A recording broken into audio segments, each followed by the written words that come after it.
I want to welcome everybody to the South Carolina Digital Economic Freedom Forum. Before we begin, I do want to recognize the people who made this possible. Dr. Sternetta, all the way in the back. We wouldn't be here without you. I want to thank you for your leadership and for being here. As I told him earlier today, I really am kind of beholden in him because we closed on September 11th at a high. Bitcoin of about 116,000, bought the house of our dreams, and we wouldn't have done that without Bitcoin. I mean, and his invention. So he has a place to stay in Charleston anytime he wants. To our speakers and policymakers, thank you for engaging at a pivotal moment.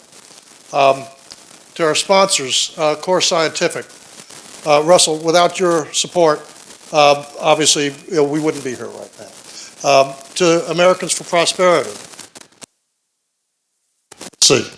I want to thank you for your partnership and on economic freedom.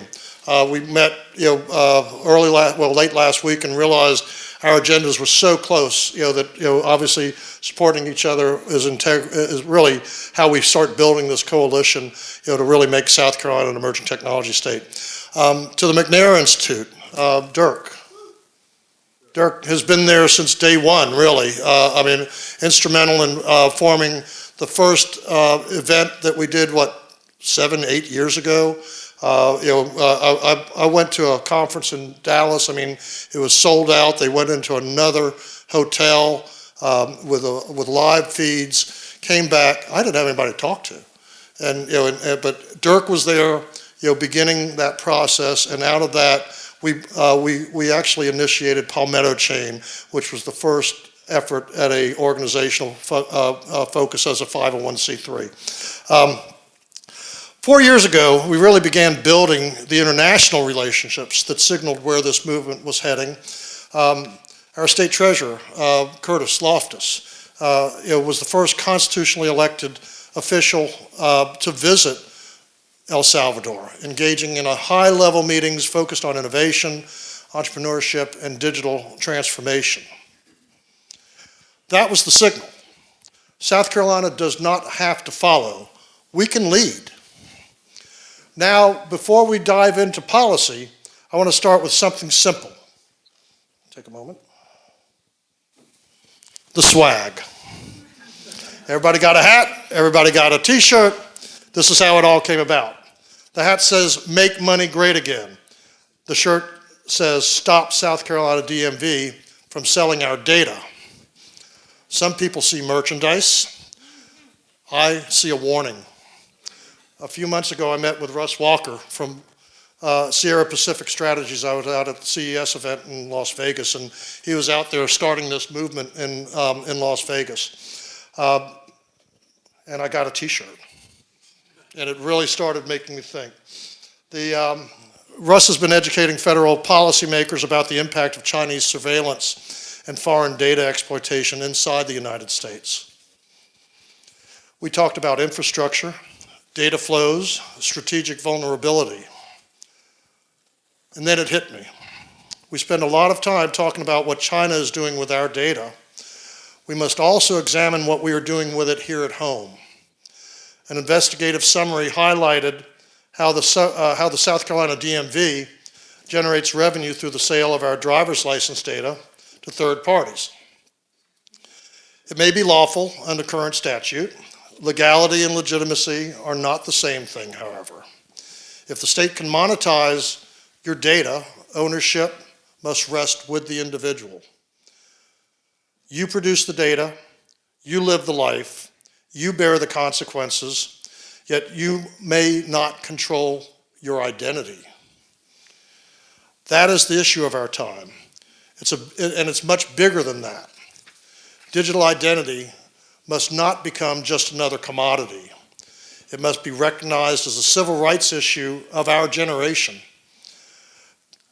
Government must choose to be a steward of digital identity rather than its controller and issuer of our identity.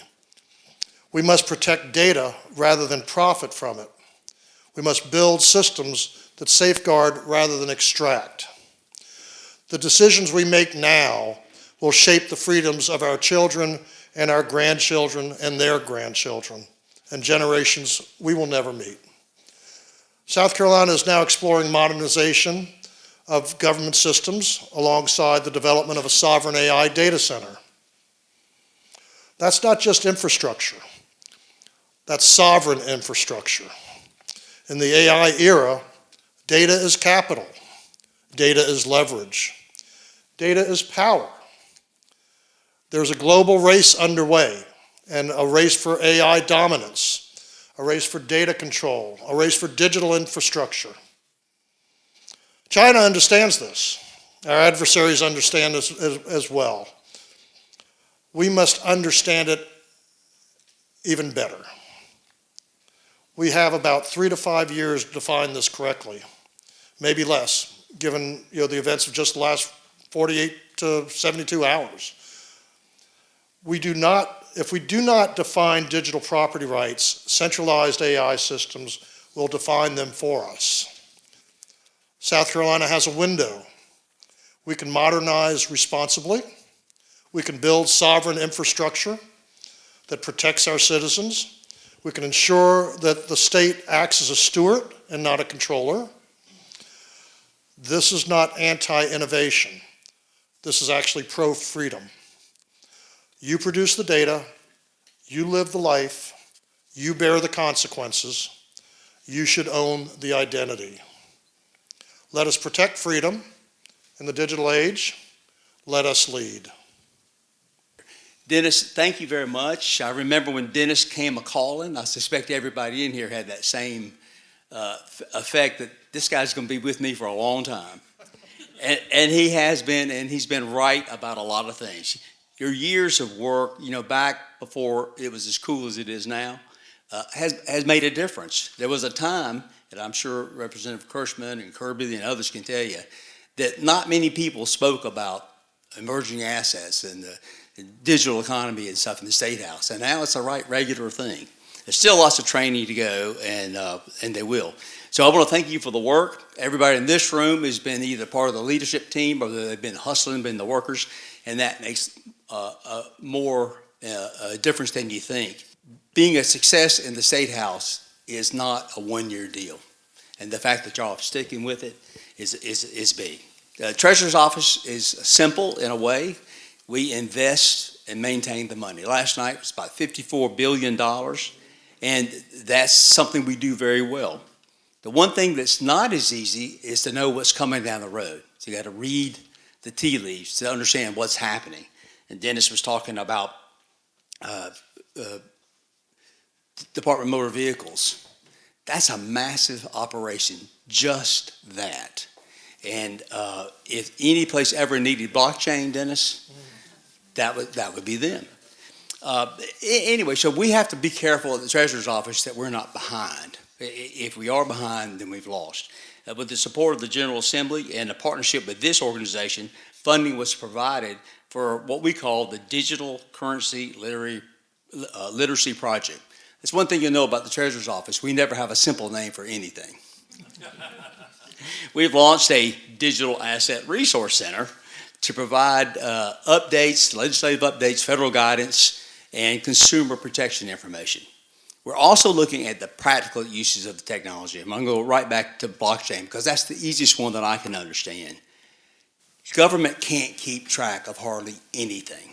And government accounting, my apologies to the CPAs in the room, but government accounting is a waste of time. The only thing worse than that is government auditing. So we need blockchain. We need these other emerging, easiest one for me to talk about. We need it, and we needed it yesterday. I know that there are plenty of folks in Minneapolis, in Washington State, in Oregon, and California. As we watch all these frauds come out across the country, there are lots of places that could have used this kind of technology. You benefit from the secure audit trails, which we don't have, record authentication, which we don't have, contract management, which we don't have, and transactions that are actually transparent. It took me recently about 6 weeks to get one set of payments out of an agency. And I wanted them that day. It took 6 weeks, and we had to be very clever about how we did it. So, but we're working, and if we had these next technologies that you folks can master easily for us and show us what we need, it would be not only something that the state would benefit from, but the people we serve.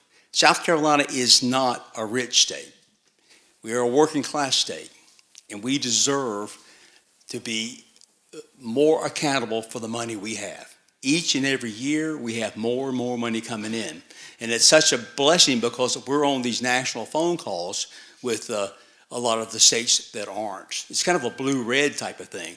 And we have money, and we should invest it wisely, and now's the time to invest in technologies that will save us money and protect what we do. So I'm excited. I am probably the least likely person to come before you and speak on emerging technologies, because if I wasn't in office, I wouldn't have anything. I'd get rid of my laptop tomorrow if I could. But my highly automated office knows what they're doing, and we're excited to be at the cutting edge of this, and we'd like to be more helpful. And I think that this year is going to be a good year for y'all, and I think over the next few years, we hopefully can change how South Carolina does business. It's time. It's time that all the states do, and I'm excited for it. And I want to thank you again for coming here to West Columbia. I'm sorry you can't run up and down the river like you own it like we used to, but it's not a bad place to be. This is a younger, better-looking, thinner version of me with Dr. Haber.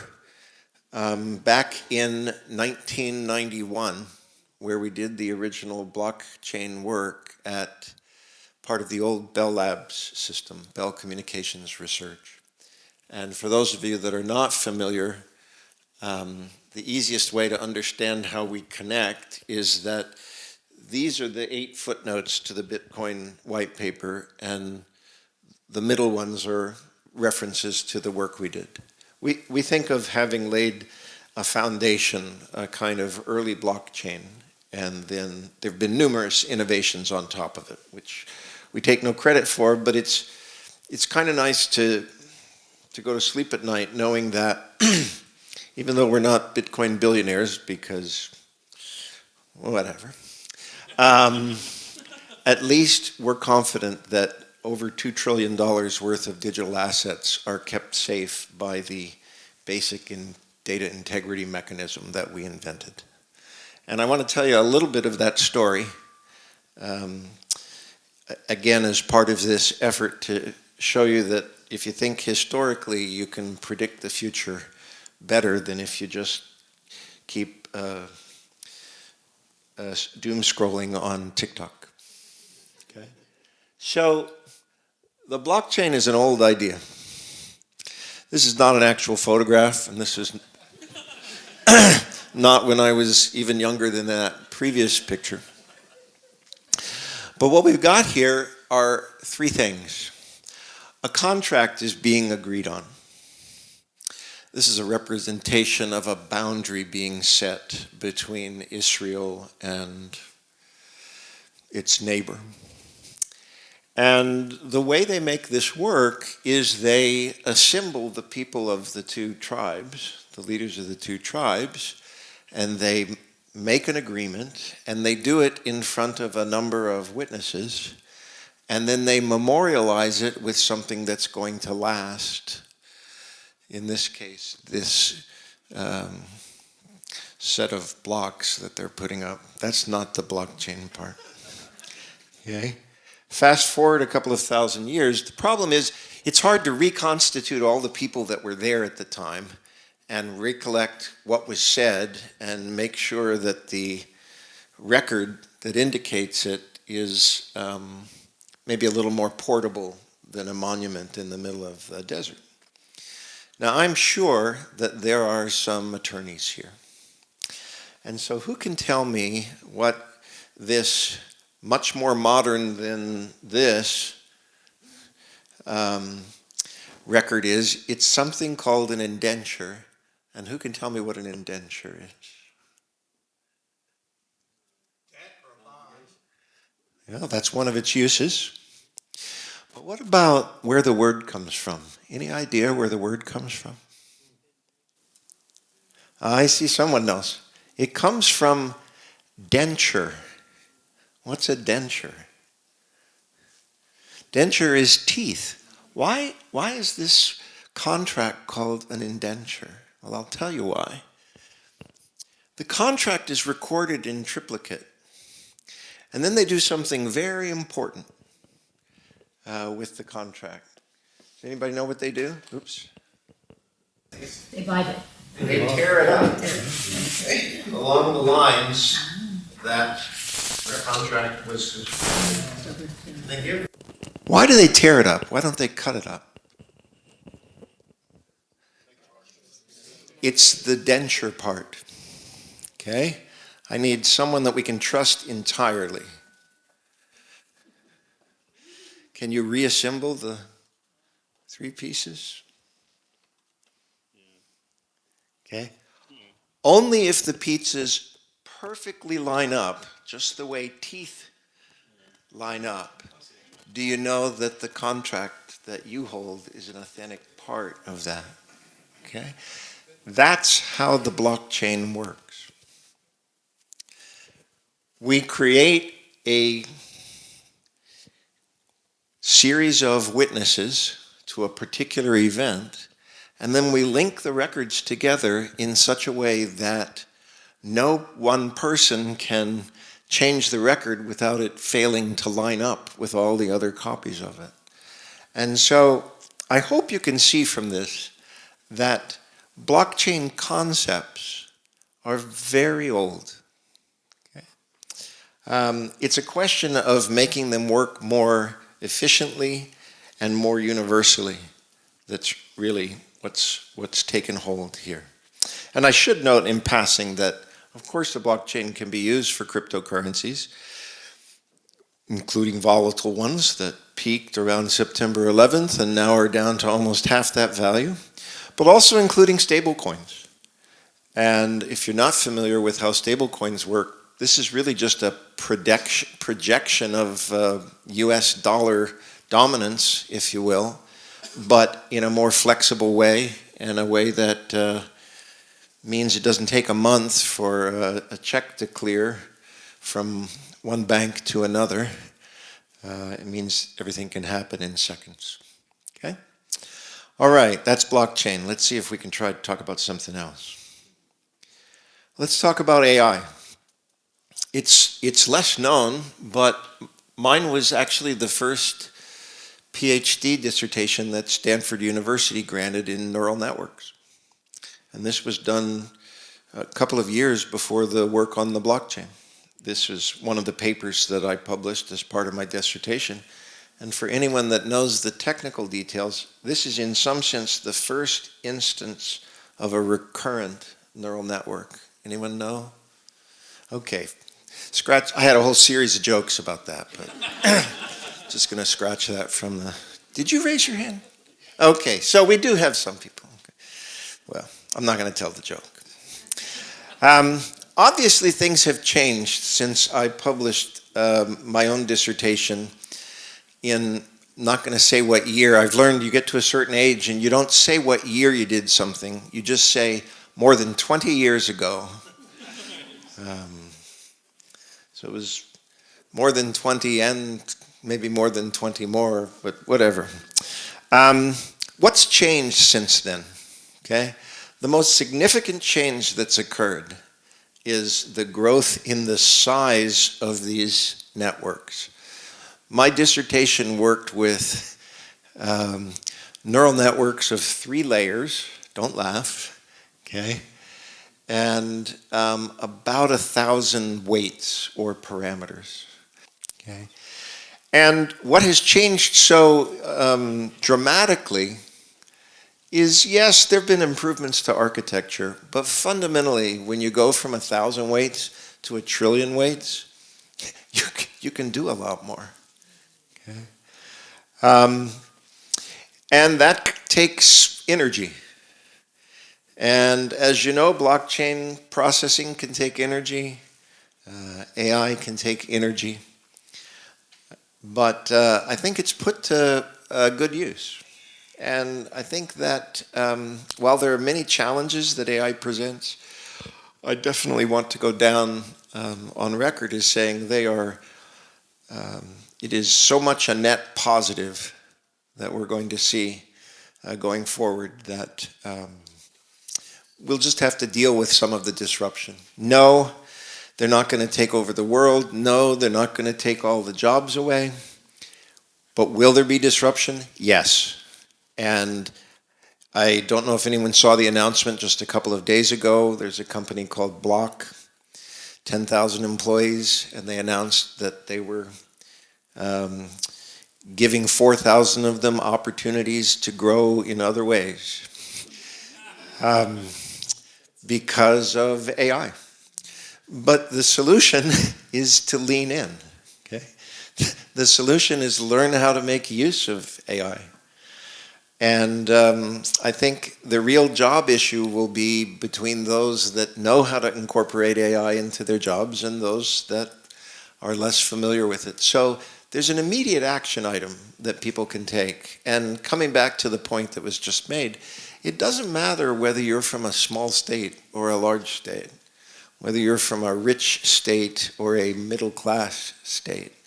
What matters is the attitude and leaning in to taking advantage of these things rather than being afraid of them. Obviously, there are concerns, but the best way to address those concerns is, what do they say? The best defense is a good offense. There's another thing that I've been working on for a long time. I worked at the phone company, at their research labs, and when I joined the phone company, they had an ad campaign that was running, and it says that the phone was the next best thing to being there. Okay, does anybody remember that? But we were in the research labs, and in research labs you're supposed to be controversial, and we said, well, what lies beyond being there? Maybe it's not trying to simulate what it used to be like in a simple face-to-face interaction. Maybe we should ask ourselves where these tools can take us and how we can move beyond being there. And I've been thinking about that, again, for 20 plus years. And this is the one that's the real showstopper for me, and that's this. Anybody recognize, this is a meme, that short video clip that came out about 3 weeks ago. Anyone seen this? Yeah, what have we got? We've got Tom Cruise and Brad Pitt duking it out. The one person says, why did you kill Jeffrey Epstein? And he says he was a good man. And then the other person says, yes, but he knew too much about our Russian operations. And that's why he had to go. Anyway, what's the point? The point is there's no way to tell the difference between this and a real such scene. And that leaves us in a very unusual situation, which is seeing is no longer believing. And the analogy I would try to draw has to do with flying an airplane. Are there any FAA certified pilots? Okay. You know, my dad was a pilot, and I've started along that path. But originally, you know, you're flying a plane. You take off. You look for landmarks. You locate the airport. You find the runway, and you touch down. But what happens when you get up into the clouds or the weather gets stormy? Okay, you have to switch to flying by instrument. Okay. And flying by instrument is a very different thing than just flying by looking out the window.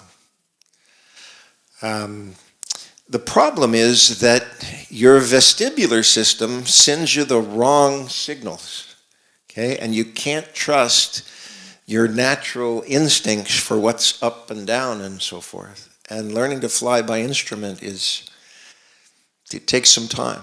And what I'm suggesting is that we're moving into an era where there's going to be a lot of storms, and we're going to need to learn to verify identity by instrument rather than by what we see. The other day, my wife had a call come in from our bank, actually their fraud detection department. And she picked it up. She wouldn't pick up a call if it came from an unknown number, but she's whitelisted the fraud detection department. They said, there's been a problem with your account, blah, blah, blah. Still there? Oh. Well, it turns out it wasn't from the bank. But they can spoof the incoming phone number now. And they can spoof the voice in real time. We had a situation this last summer where Secretary of State Rubio contacted 3 foreign ambassadors and 2 senior congressional leaders to talk about sensitive matters. But it wasn't him. His phone number, his voice, details that made it seem like he was the person that would know. You don't want to get Rubio'd. From whatever political persuasion you have, you just don't want to get Rubio'd. And so my most current research is in something called SureMark. Obviously, you've seen it on every slide. I apologize, that's just the template that I'm used to working with. But what does SureMark do? Very briefly, so this doesn't turn into a sales pitch, and then I'll try to pull the whole thing together. Some of you may remember the transition that occurred on the internet between HTTP and HTTPS. And at the time, the browsers all had this padlock icon, and it was either unlocked or locked. And it meant this IP address is mapped to this domain. So if you go to a place called Amazon.com, it really is Amazon. The SureMark, we think, is the extension of that into the AI deepfake era. When the SureMark icon, which sits in your browser or your smartphone or wherever, goes from black to green, it binds in an unforgeable way the author's identity with the particular piece of content. And that plays out in a couple of ways, which I'll be very brief and then try to get to the conclusion. So for example, here's an interview I had on CNBC a few months ago. Was it me? Well, if you see the SureMark icon go from black to green, then you can click on the icon and see that it in fact was me. This is my secure authorization of the video. And in fact, I was even actually a little bit misrepresented in the video, and so I can set the record straight with a secure comment. Anyone can view this and know it's me that said it. Now, I don't know if there are any political figures in this room, but if you've ever been misrepresented in the press, if you have a SureMark credential, you can set the record straight. No pricing discussion today, because as I said, it's not a sales call. We also produce SureCircle, which lets you lock down all your communications with key people in your organization so that you don't get Rubio'd and other stuff.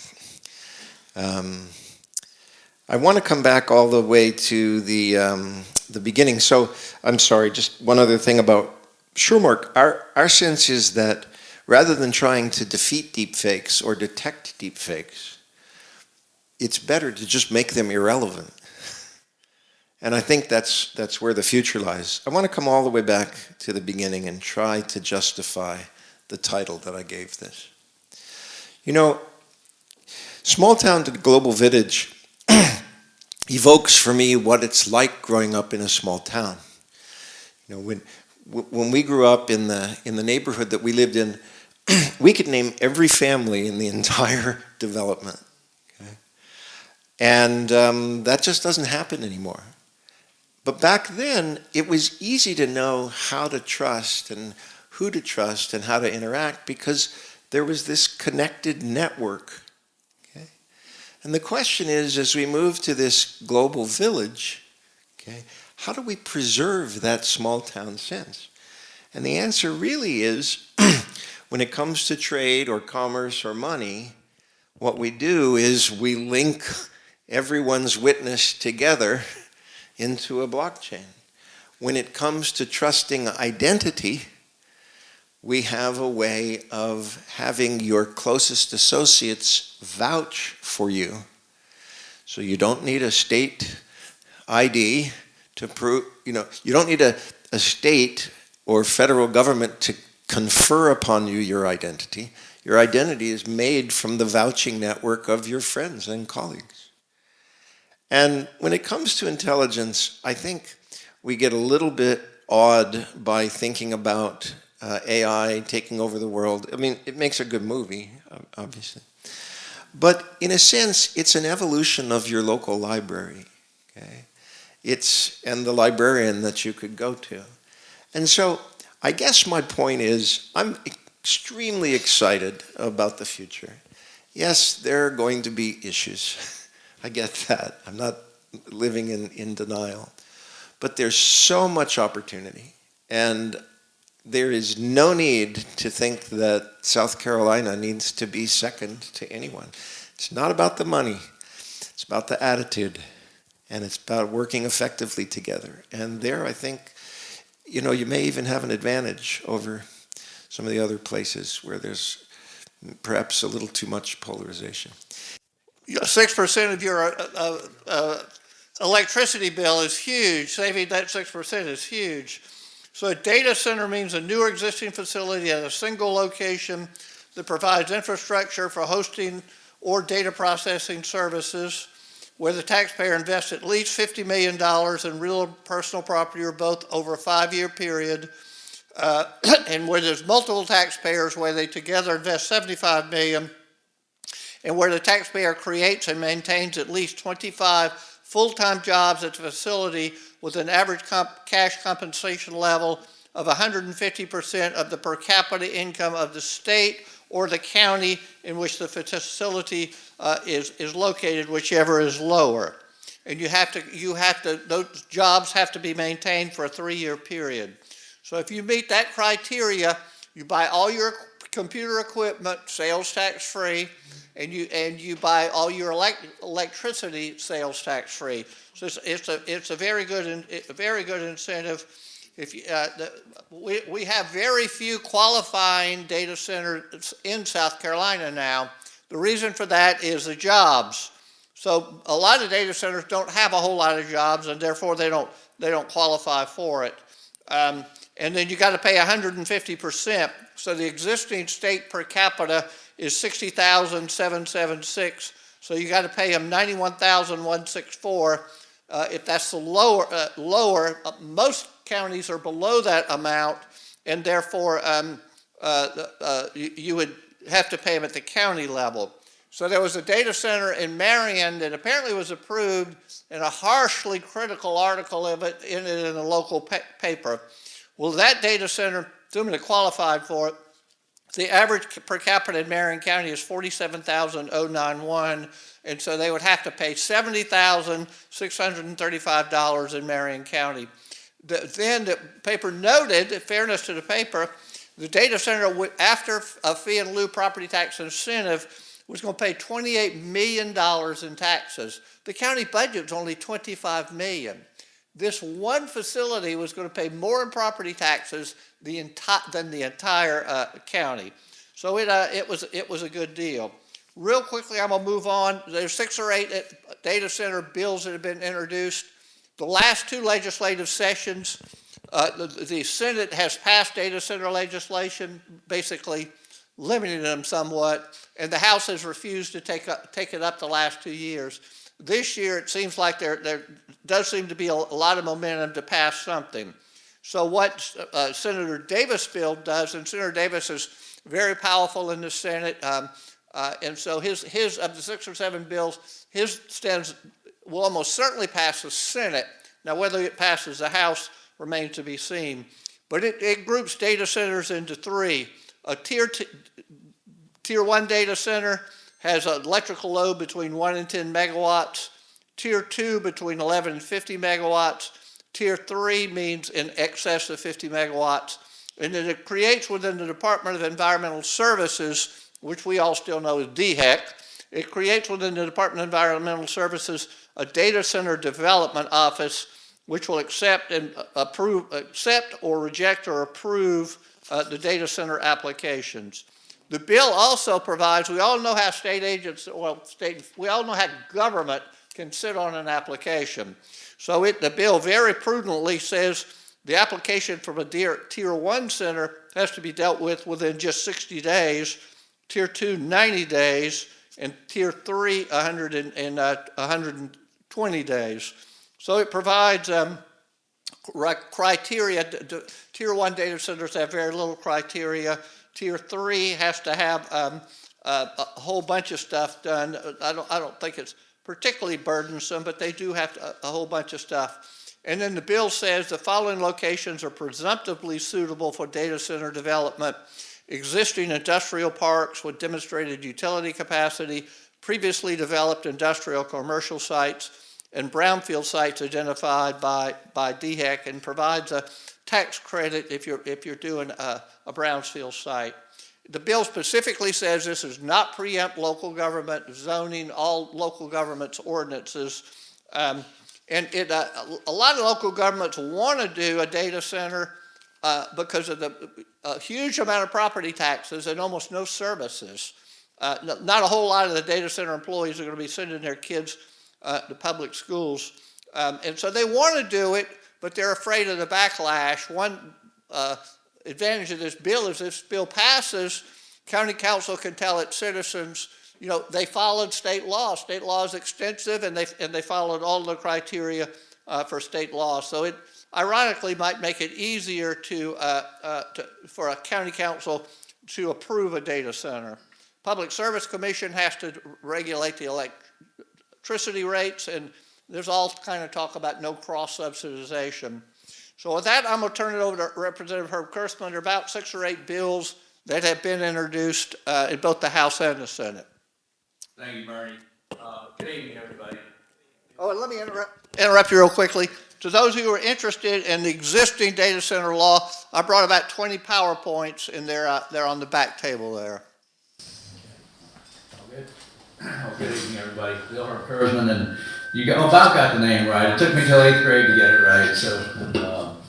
So I want to recognize Roger Kirby here. He's a valued member of Labor, Commerce, and Industry as well. We talk daily on what's actually going on here. I cut to the chase to tell you what we will find acceptable, which is in some of these bills, and having talked with Dennis on the way over here too, maybe in some of the amendments of the bill coming over. To be quite honest, most of the bills we won't read because they're changed so many times between the time they get to the Senate or get to the first committee in the House that the end product is just something completely different. So, you know, having seen these other speakers here, I must have been number 1 on the B list, I guess.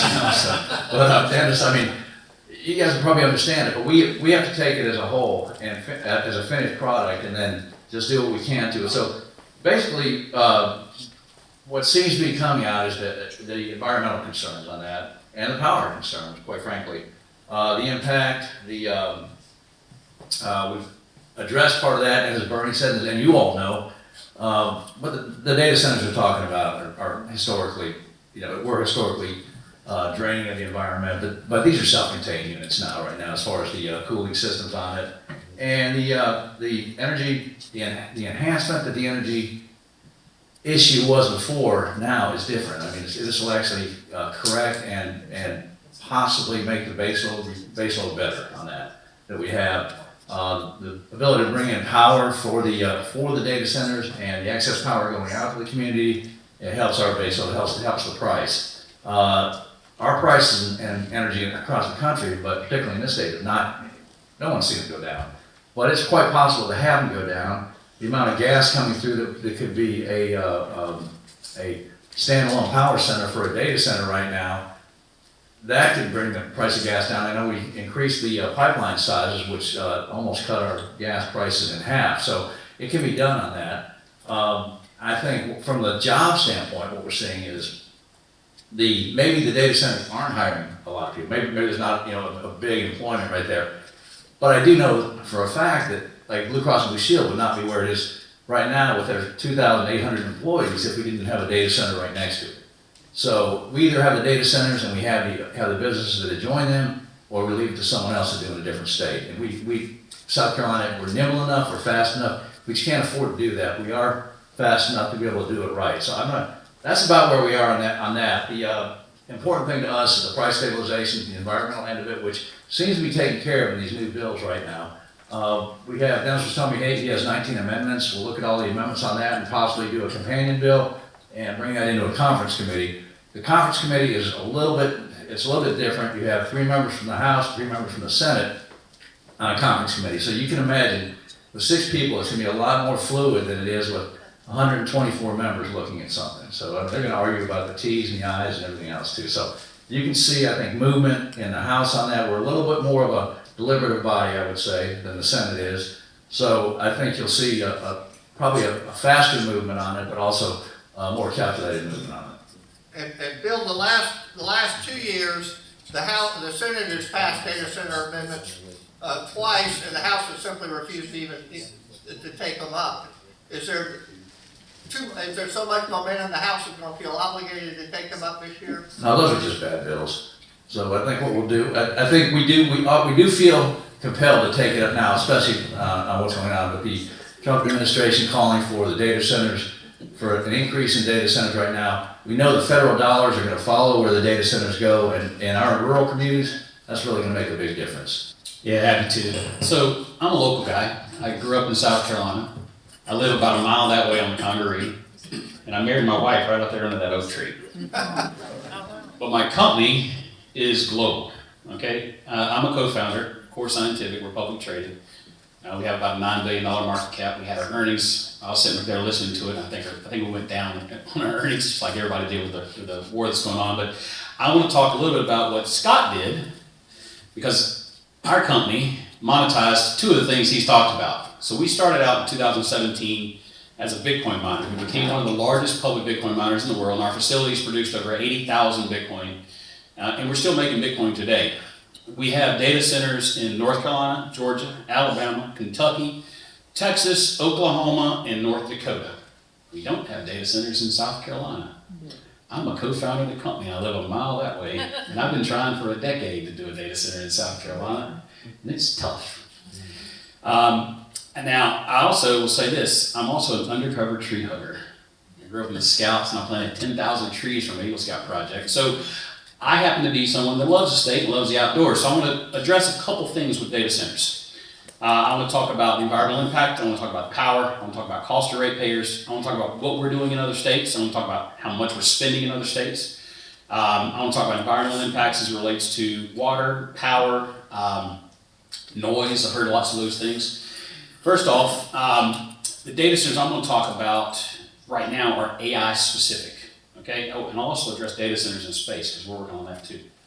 And not necessarily data centers, but we're putting AI ASICs, talking about putting AI ASICs on satellites and actually processing inference load. So instead of going up to space and back down again to the data center, the inference load being processed back up to space and back to the user, you can do like this. It's not necessarily a data center in space, but it's inference load in space. It's a little more complicated than that, but I can talk about that too. All right, so let's talk about first off the AI data center pieces. So I saw the bills and I added a few things. First off, what I really like, I like the environmental stuff. New AI data centers, we don't need to use water. So if I go back to 5 or 10 years ago, data centers to cool compute were cooled by air, and that air was cooled by water. So if you look at a data center that was 5 megawatt data center, and it would be as big as 2 or 3 football fields, it would use a lot of water because air blew across the chips to cool them off, and then the air went through just like an air conditioning at your house, and water was used to cool that air off, and it was done again. Today's AI data centers that use GPUs, it's so damn hot that air will not cool them off. Water's used to cool them, but water is in a closed loop system.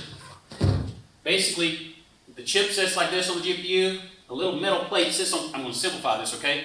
A little metal plate sits on top of that, water runs through the metal plate, takes the heat, and then moves it. Now, again, I'm going to oversimplify this. It's a closed loop system. I don't use any more water than the first time I fill it up. I put a glycol, kind of an alcohol mix in there. The water then goes outside, and I'm going to simplify this, and in some cases it's geothermal, in other cases just use air, but the water then is going to move through underground, cool back off again, come back in, and then just do that cycle over and over and over again.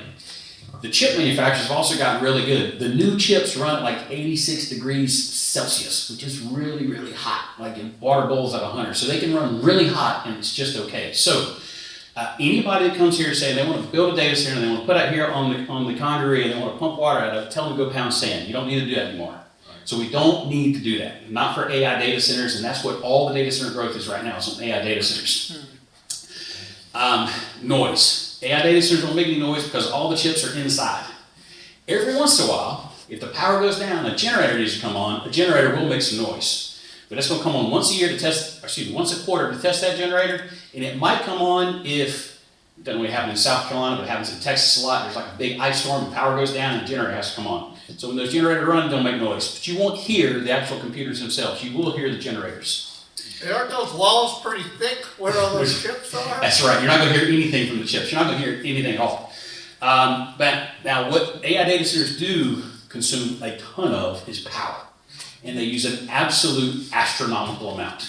So our data centers that we currently have, when we built Bitcoin mining data centers, we're now converting them to AI data centers. We went to places where mostly brownfield and there was excess generation produced. I'm an old TVA site, I'm an old carpet manufacturing site, I'm an old thread manufacturing site. I just told you, North Carolina, Georgia, Kentucky, Texas, we went to a lot of places where it used to be large manufacturing, that manufacturing left, so there's a lot of generation and a lot of transmission was already built. And in those cases, those are assets that were not producing revenue. We went in and started Bitcoin mining there, and then the past 3 or 4 years, we converted to AI data centers, and those assets are getting utilized, and we're paying for that power. That profit's going to be reinvested into the grid. In almost every situation, profits reinvested into the grid, and you're seeing new transmission lines, new generation, new substations.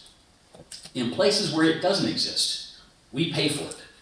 So, as an AI data center operator in a big public company, we go in and negotiate with the utilities, and we will pay for the transmission, we will build and pay for the substation, and if there's new generation, we'll pay for that too. And I told Bill here, and I told Dennis, and I've told several other people, one of the bills in there says, hey, nothing's going to go on the ratepayer. As someone who pays a shit ton to Dominion and Mid-Carolina at one of my other sites, I live here with you guys. We have crazy power bills. My daughter who lives over on Yen Avenue told me this morning, she's like, I wasn't even home for 2 weeks, and my power bill was $450. I have no idea what's going on. So we don't want to put it on the ratepayer because we shouldn't have to. Let my $9 billion company negotiate with Duke, and let me negotiate with NVIDIA, or let me negotiate with Google, and I'm 9 billion, we're small at 9 billion.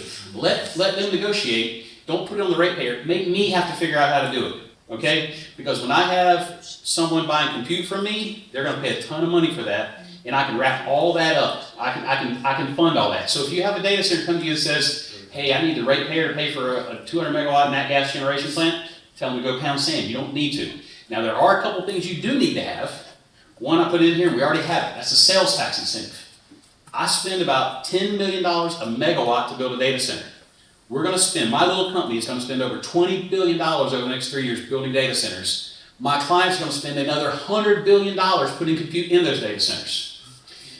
Great state of South Carolina, we have what, a 6 or 7% sales tax rate? If you told me I had to pay another 6 or 7%, I'm going to be in Georgia, which is where I'm at right now, or Kentucky, or North Carolina, or Texas, or Oklahoma, where I don't have to pay that sales tax, okay? Now, what I do bring is a ton of jobs, and we'll pay the power bill. We won't pay the power bill at 14 or 15 cents. In most places, I pay anywhere between 2 and 8 cents, just to give you an idea of how mad I am every month when I pay my bill here, because I'm paying a power bill, a very large power bill, across multiple states. So right now, we operate 1,400 or 1,500 megawatts of PPAs, power purchase agreements. That's like about half of what Santee Cooper produces, right? So like think about that. So our power in this state is very expensive compared to the rest of the world, or compared to the rest of the United States. But I'm willing to pay the power bill over time. So let me pay for all the generation. Let me not use it watered up. Let me not make a lot of noise. Don't put it on the ratepayer, okay? So I'm trying to just make sure I address all these things. And by the way, because we had an earnings announcement at 4:30 this afternoon, I can talk about lots of stuff. And this was literally last week. There's all kinds of things I couldn't talk about.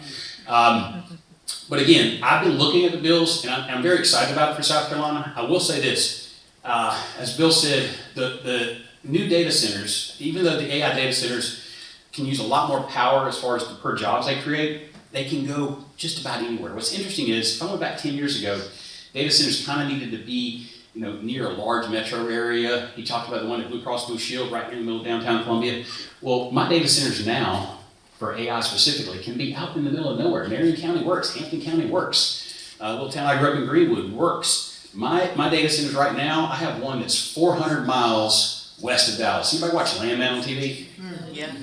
Go to Midland and then go another hour and a half west to the middle of nowhere. And I have a data center going up right there right now for one of the largest companies on the planet.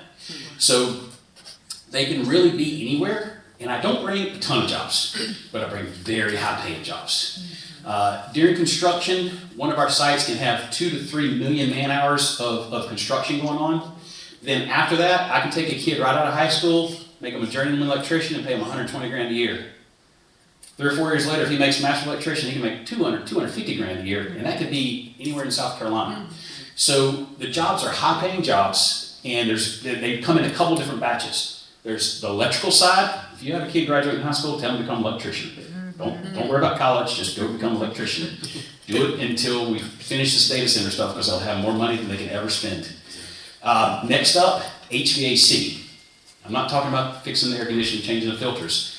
The same skill set used for HVAC, though, is used in closed-loop systems to cool these chips. So same thing. Next up, a little more, is data center technicians, and they come in a couple different folds. I can take a kid out of high school that's very good with tech, and I can train them to become a basic data center technician, or they go all the way up to the engineers that come out of Clemson or Carolina here. All those jobs are great jobs. And in general, a general rule of thumb, someone says it's about 100 megawatts, and we probably have about 200 employees there. So a 100 megawatt data center can have 200 employees. As Bill said, though, the great thing, and Bernie mentioned it in Marion County, we can go to very rural areas, and even if I only bring 100 jobs to a very rural area, if that rural area is used to making $50,000 a year and I'm paying somebody 120, that is a ton of expendable income.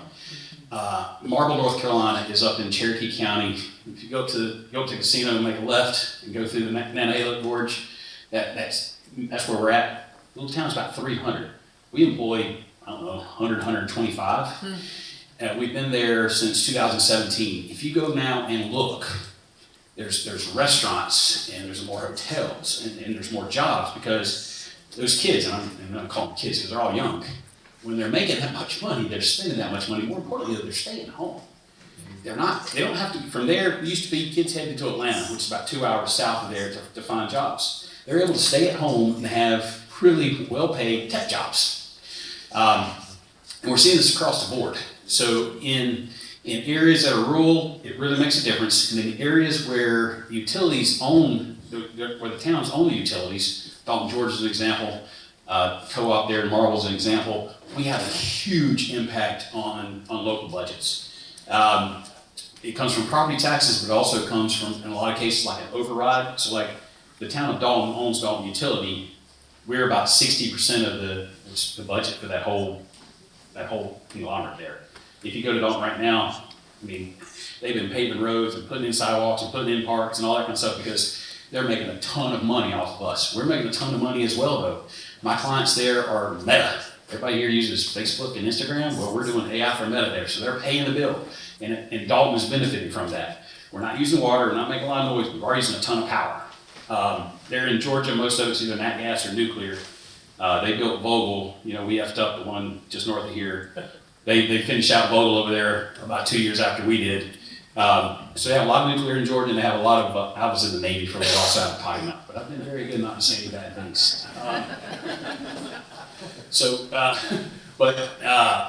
The power piece really depends on where your generation comes from. But anyway, so we spoke a little bit ahead of time, so I just wanted to be here. So I'm not a politician. I'm a business guy.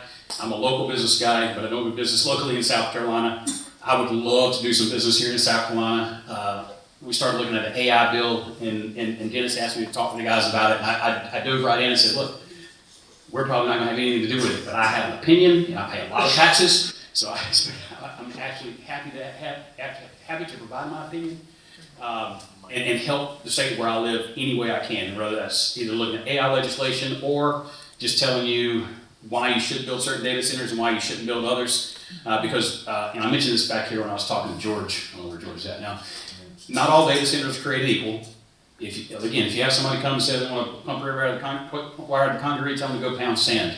But if it's an AI data center, they're using a closed loop system, those things won't necessarily negatively impact the environment. Okay, they will use a ton of power. So if you're one of these people that thinks any power being burned is bad power, then it will affect the environment that way. I will say this though about power generation and power utilization. The more power data centers use, that's more money going back into the grid, which like you guys know this, in America we haven't really spent any money on our grid since the end of World War II. That was the last time we really spent any money building our utility grid. That's hugely inefficient. Just think about how much other technology has improved in that 60 or 70 years. That's how old our utility grid is. So when I spend a ton of money for power in the regulated states, a lot of that money goes back into building out new systems, new transmission lines, new substations, new generation that is more efficient, which means if I'm using an old nat gas generator versus a new nat gas generator, a newer nat gas generator is going to be a lot cleaner and burn a lot more efficiently than an old nat gas generator. So those are ways that actually having more data centers or burning more power, as counterintuitive as it sounds, can actually be environmentally friendly because you're upgrading all those systems, and newer systems are much cleaner and much more efficient than older systems. The Invest Georgia exemption was a law that the state of Georgia passed to enable crowdfunding so people within the state could fund up to $5 million for a project. And it got some traction, but to be honest with you, I think the problem in Georgia right now is not enough people are talking about it, and it's not being used very heavily in the state. I think if organizations like mine were to talk about it more, we could get a lot more traction with it because I think it's very good. But you brought up fintech, and so and how that is impacting capital in the state of Georgia. So not necessarily the Invest Georgia exemption, but the state of Georgia has taken some approaches toward the fintech community to really bring some things that are really bringing more capital in the state. One of those things was something the state passed years ago called the MALPB acronym, Merchant Acquired Limited Purpose Bank. And that regulation allowed a financial services company or a payment service provider to be able to connect directly to the Visa and MasterCard rails and act as as the name implies, a limited purpose bank. And so that has had some very interesting, as of recently even, some very interesting implications in the state of Georgia. Companies like Fiserv, you guys heard of Fiserv, they're a very, very large financial services company. Stripe, as well as another very large company called Checkout.com, have all utilized that limited purpose banking license and have expanded their what has happened in Georgia. So they've hired people, brought new jobs, and obviously those companies reinvest back in the community, and good things are happening there. So Georgia's taking steps. Not necessarily, it wasn't directed at digital assets industry, but I think the follow-on to that is that each one of those three companies all have a very, very heavy investment and public initiative about what they're doing in the digital asset space with stablecoin payments, and Checkout.com, Stripe, and Fiserv, all three are doing that. So I think the implications from MALPB and some things we're doing now, which I can talk about later, are all having a very big impact in the digital asset industry in Georgia. So I'm going to take a slightly different approach here, where I think, first of all, we have to recognize, to Tony's point, that there's state regulation, and then what's actually going on at the federal level is we're doing a heavy push into federal preemption for a lot of different types of laws, and there will be constitutional challenges to that, and we'll deal with that as it comes up. But to go back to your question about what was pushing DAOs offshore, so I've done a lot of work on limited cooperative associations, both in Virginia, and then obviously there's a Colorado Limited Cooperative Association federal statute adoption, which means that basically if you have a membership interest in a cooperative, and there was actually a lot of talk in the previous discussion about cooperatives for power grids, this is where a lot of this comes from, it's essentially membership ownership. And that fits very neatly into the core principles of a decentralized autonomous organization, which is what DAO sort of stands for. So DAOs at their core want to share the economic benefits of their membership with the participants in both a tax efficient way and in a way that doesn't violate securities laws. Like those are sort of the two core principles. So you could approach from a state level, is that a limited cooperative association? Is that, to your point about Wyoming and LLC? I don't think we saw a lot of market traction there, but it was a very innovative statute. I think a lot of states tried to copy and paste that law and it didn't work out that well. So why do we get pushed offshore? Back to your original point. It all comes back to, one, the tokenomics of a protocol that actually raises funds, goes through a token launch, and puts an enormous amount of trust in the token holders to do the right thing, right? And so what you have in a Cayman Foundation, which is the most common form of offshore formation, is you have a fiduciary that essentially guarantees that they will not do any action that bankrupts the foundation. And so in practice, the Cayman Foundation is probably the most tax efficient way that you can manage the governance of a large token without running into issues with the US government. Now, when we're trying to onshore those assets, which is sort of an open question, I talk to people on the Hill about this all the time. SAY has a Cayman Foundation. We also have a US 501c4. And then we have, of course, the Labs Core Development Organization. What I talk to people all the time about is that we're not going to move all of those assets into the United States and take a 21% tax hit on those assets. It's just unrealistic. And there are many projects who share this view. And so what we need to figure out is, if Wyoming is the model, and the DUNA is very interesting, the Digital Unincorporated Nonprofit Association, which I'm sure if you're in the space, you've seen, but basically what that means is that you can have not joint and several liability for the tax holders. You have a corporate wrapper around the token that makes it easier for you to manage sort of corporate day-to-day. We have that model, but it's still paying US taxes. And then we have offshore models. How do we merge these two, and what states can actually advantage the bringing in of those assets? Because we want to create jobs. The point on the earlier panel, we want crypto to be in America. We want it to be built in America. We want to bring our developers in. A lot of this will be figured out by market structure, if it passes or not. And so at the end of the day, I think there's been a lot of experimentation in this space. A lot of it comes down to tax treatment of assets. And so that's one of the reasons that we continue to maintain a presence offshore. And then states like South Carolina, I think if you can adopt a structure that allows for creative development and developer protection, then you'll see advantages come into this ecosystem. So when you're going 0 to 1 on a project, the Cayman Foundation is not something that like a 5-person team who's raised, maybe $500,000 can necessarily embrace, right? Because there are a lot of legal expenses, there's fiduciary obligations, you have to hire professional directors, it's actually quite complicated.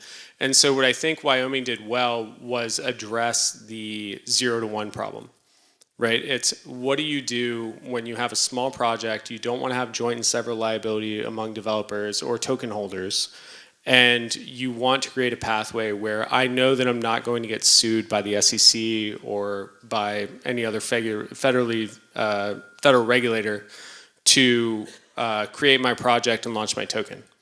And so I do think if South Carolina adopted a statute like that, you could have developers come here, feel comfortable, and then also understand their legal liability and their fiduciary duties over the token. And so what Wyoming did was very good for these kind of 0 to 1 projects, these sort of NFT projects or early stage companies where you're not necessarily ready to take on the legal expenses of a much larger scale sort of obligation, but you still see the benefits from a legal protection side where you know that you're not going to face enforcement action just for launching something that's like interesting and intellectually like fun. I don't know if you want to add to that. Yeah, if I may add to that, because obviously one of the things we did before session started was we had our Dow Act pre-filed. It really was one of the statutes that, or one of the policies that we really wanted to have in place to kind of round out our digital asset policy. But as we've gotten more involved in the conversation, obviously recognizing that that our manufacturing economy base is great. We can't argue with obviously the success of it, but things are changing. I mean, pure and simple, the requirement for energy, the massive capital going into data centers, obviously manufacturing is different from what it was, and it will continue to evolve. So what we said was, okay, let's take the best from everything, okay, and look at South Carolina potentially as the laboratory for putting all three statutes into place, so that we have a Dow, we have a DUNA, and we also have a co-op, expanding our co-op law. So rather than having to go to a particular state because they offer this or they offer that, we want to say, okay, we're the Chinese menu. Come to South Carolina. And let's and identify. Really, we have the regulatory authority and the business entity that you need, and just pick one or the other. And so that's where we feel like we can really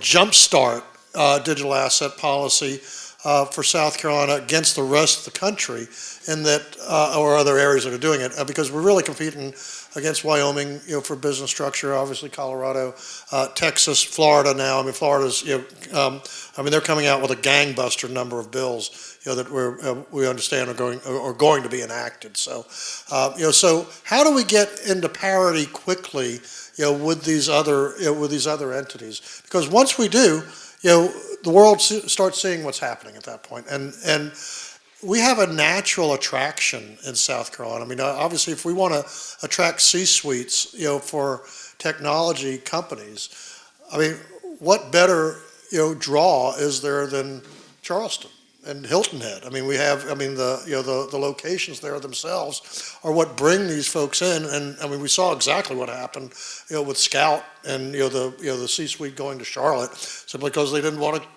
be that close. I mean, be in the state. I mean, maybe they should have gone to Charleston. I don't know, but that's another story. So I think we have the opportunity here to craft something, that takes all the different models and puts it together and make South Carolina a go-to state for business formation, for open source and hybrid projects. I just want to briefly add to that. So we have around 80 people within SAY across our various organizations, and I'm a huge fan of Charleston. We have a huge office in New York, and we obviously have to deal with NYDFS, which is a very aggressive regulator. So if you guys can figure out how to make Charleston the New York of the South, we will move tomorrow. Just so everybody knows that. But it's a very interesting problem to solve. I mean, I'll kick it off. So I want to allude to one sort of overarching point right now, which is that federal preemption is in kind of every piece of legislation that's being discussed about crypto right now. So federal preemption is a notion that the federal law overstates the state law, right? And so historically in the United States, for securities laws, we've had blue sky provisions. So it's if you are compliant with federal regulations, you still have to go to basically every single state and comply with their local blue sky laws. That also applies to things like gambling and prediction markets, right? So what the CFTC is doing right now is arguing that they actually have federal jurisdiction over prediction markets because they are not gambling. And so, of course, where there is very active gambling legislation or lobbying communities, that's becoming an active fight. So you've seen that in New Jersey, New York, Nevada, obviously. But I will say the piece of the federal legislation that I think is going to get altered significantly is a thing called BRCA. And so that's developer protections, right? And so if you think about something like Tornado Cash, Roman Storm is on trial for basically being a terrorist. Like there's not a lot of different ways to say that. And that's very concerning to people who are launching blockchain projects in the United States. So I don't want to argue for a state safe haven for blockchain developers, but I do think if you create some of these structures where the developers are under sort of a common structure, whether it's a cooperative or the menu that Dennis mentioned, then that would give us as software developers a lot of comfort in being able to launch products and see how things go. If I could just dovetail into that, one of the things we've seen with the growth of the industry, obviously we've got Coinbase that's opened up an office in Charlotte. We have U.S. Tether, that Bo Hines, left the administration, opening up an office in Charlotte. Well, what's right across the border from Charlotte? Fort Mill, Rock Hill. I mean, these are bedroom communities of Charlotte. They're less expensive. Taxes, state personal income taxes less expensive. You have Lake Wiley. You have wonderful housing opportunities there. So, I have a vision that area could be the compliance capital of the Carolinas. Their feeder industries, just like you have a manufacturer, a Boeing that has parts that need to be made by other folks. You have the same in crypto, and Coinbase being the big operation they are, U.S. Tether being the massive operation that they are. They're going to be companies that want to locate there with them. So why do we want to give that up to North Carolina when we're right here across the way? So that's part of the economic development initiative I'd love to see us pursue. And I've actually gone into it and looked at it and established possibly about 10 companies that we can go after for that. One thing I would say, when you look at what's happening in the economy and everything going on chain, that means everything, money, infrastructure, even AI, is going on chain, and so making it. We're talking about one policy, right? One policy to be able to implement, making it easy for money to move under that the environment that's occurring all around us, and think of maybe making it easy to create a digital asset bank charter here in the state, so that custody of digital assets can be done here in the state of South Carolina. And that integration, think about the integration between on-chain finance and traditional finance, because everything, money greases all the skids, right? And so being able to make it as easy as possible for that traditional finance world and on-chain tokenized finance world to be able to interoperate together here in the state. And that's what we're some things we're trying to do in Georgia. So that would be my recommendation.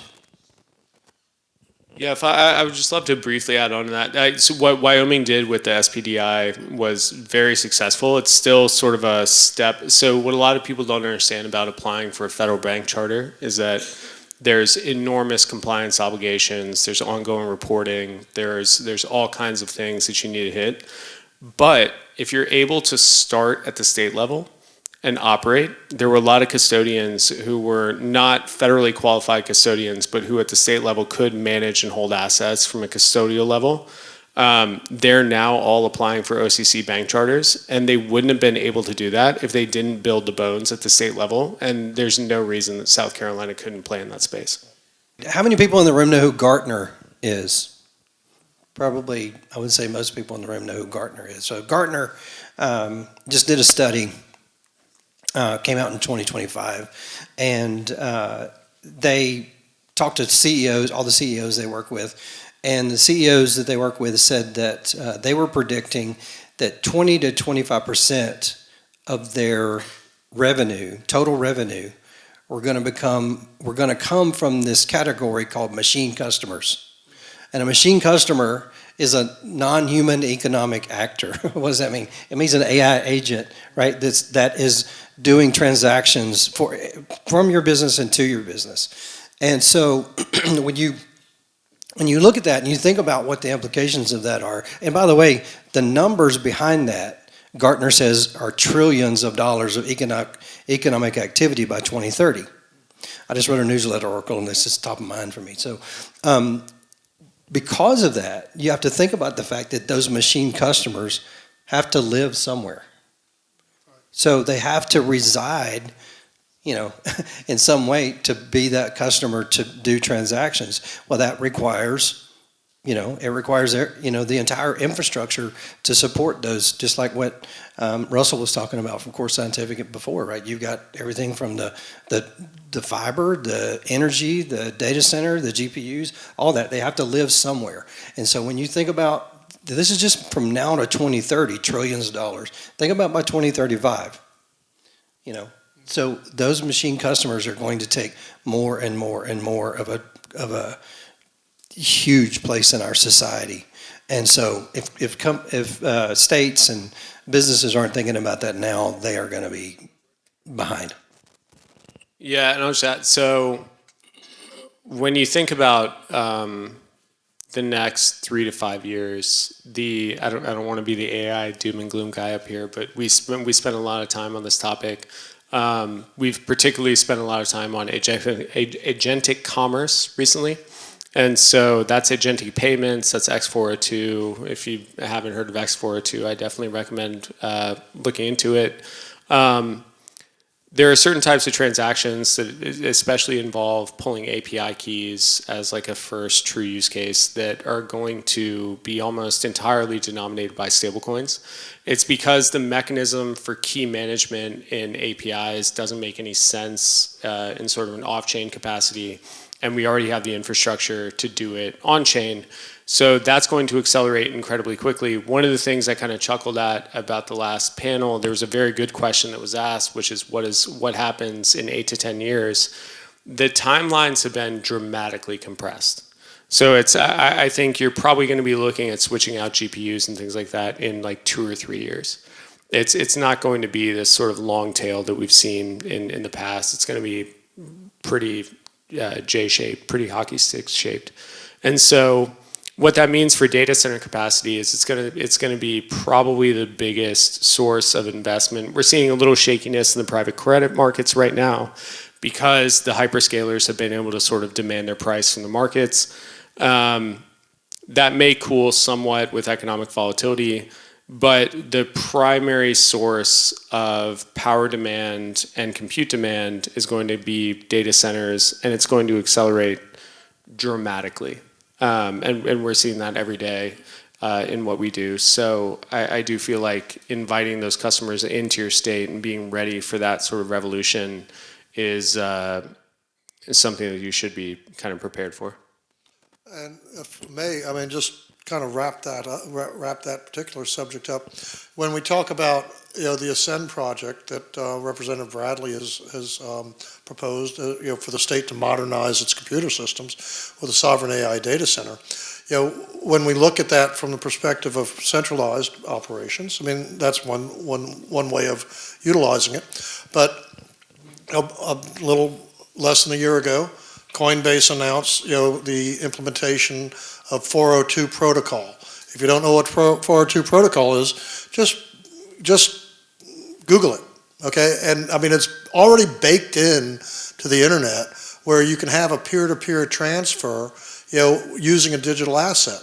Now, before the stablecoin market really started, exponentially growing in just the last year, really. That's just the recognition that we're going to have, legislation.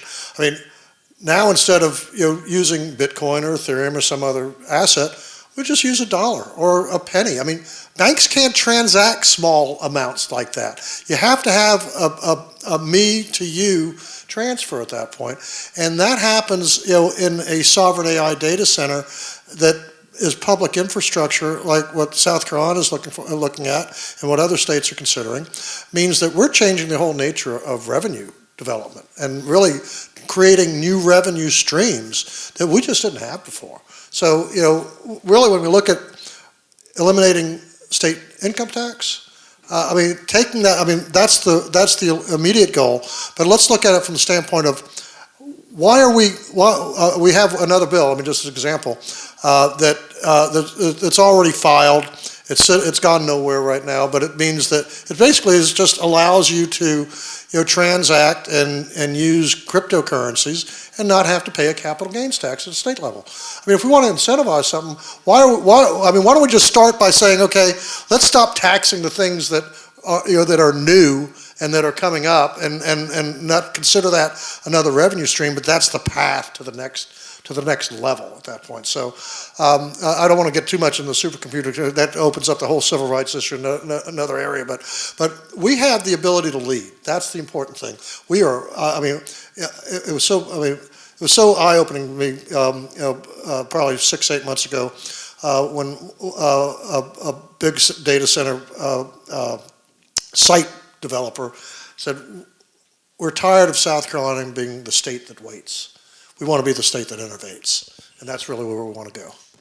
What's happening at the federal level is they're implementing, I believe it's Title I of the market structure bill that's working its way through Congress right now for disclosure requirements for token projects.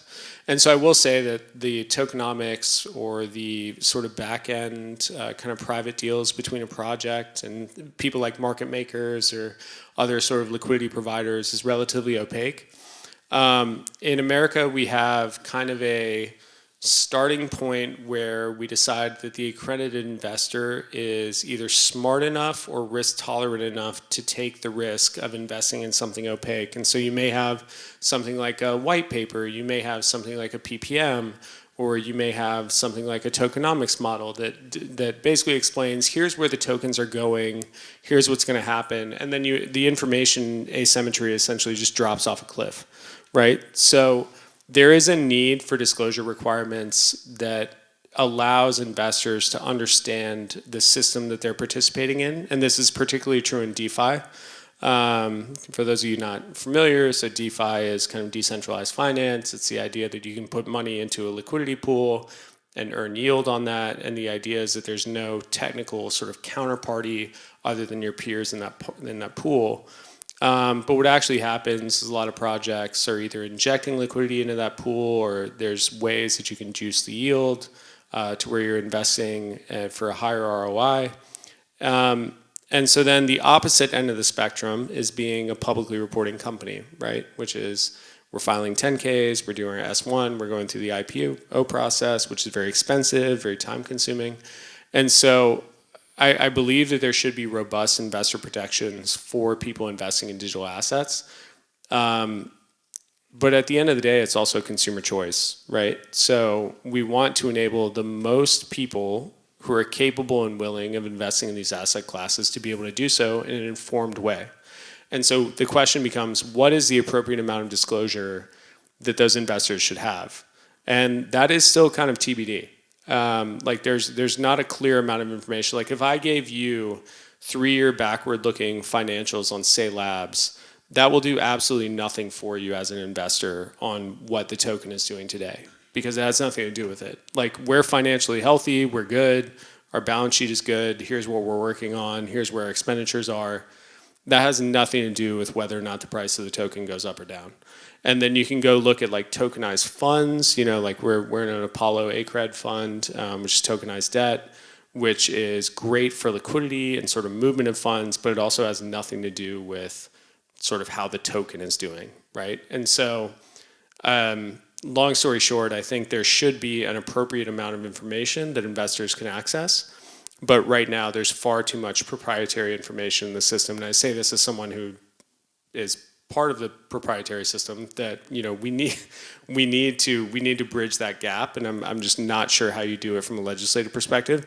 I will say from South Carolina's perspective, or from a state perspective, so long as you don't get kind of preempted by the federal laws, there could be some discussion about disclosure requirements for South Carolina investors when you're like staking something on. I know Coinbase had to turn off staking here for a little while. On just holding like a stablecoin balance and earning that like 4.5% or whatever. There should be some kind of disclosure about where those assets are going, where they're deployed, because it's not the same thing as staking directly, like to secure the network and running a validator or a node or something like that.